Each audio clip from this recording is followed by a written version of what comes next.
Tasyaravindanayanasya padaravindam kinjalkamishratulase makarandavagutu antargatasva vivarena chakaratesham sanshobhamaksharajusham apichittatanvo. The reality is that Shri Guru, by his very causeless mercy, the Gaura Priyajana, gave us this Nama that has come from Goloka, Golokera Premadana, Harinama Sankirtana. Cheto Darpanamarjanam Bhavamahadavagni Nirvapanam Shreya Kairava Chandrika Vitaranam Vidyavadam Jeevanam Anandambudivardhanam Pratipadam Purnamritaswadanam Sarvatmasnapanam Param Vijayate Sri Krishna Sankirtanam.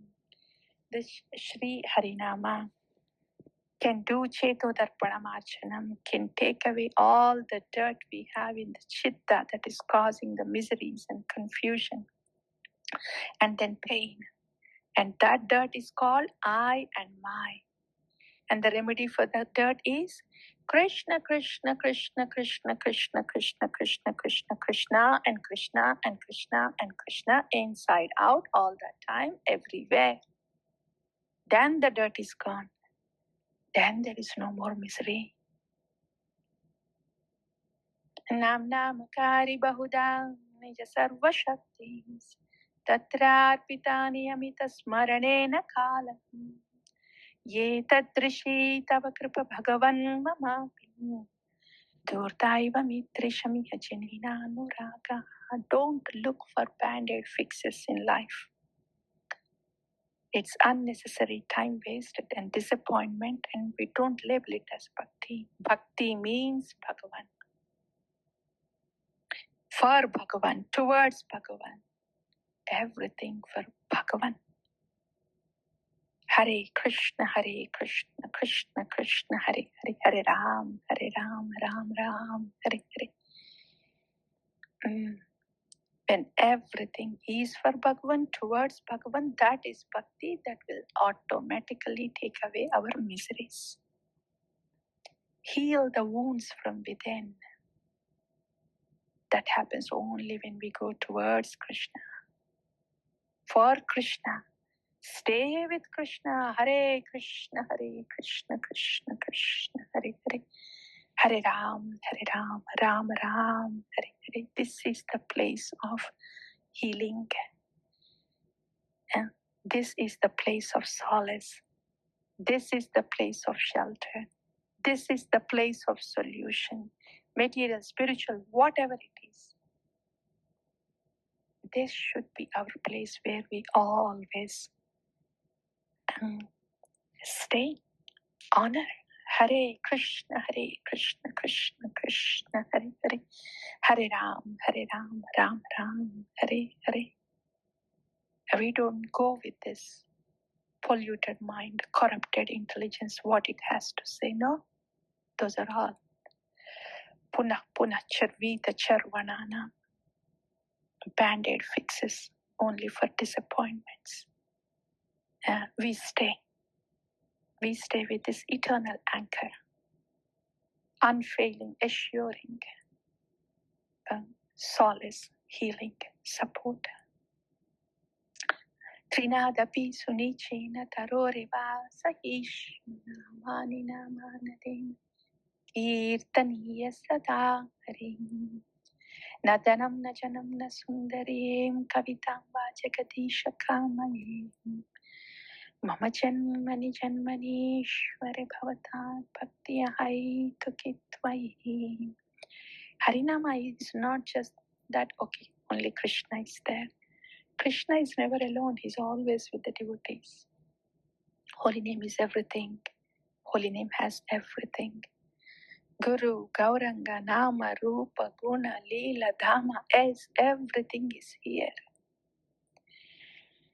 Everything is here. Whatever the soul needs from the deeper needs of the soul is met only by Nama. That is given by Shri Guru. And this is the place of healing, deep healing and connection. And this will automatically reflect in the rest of the dealings and proceedings of this world.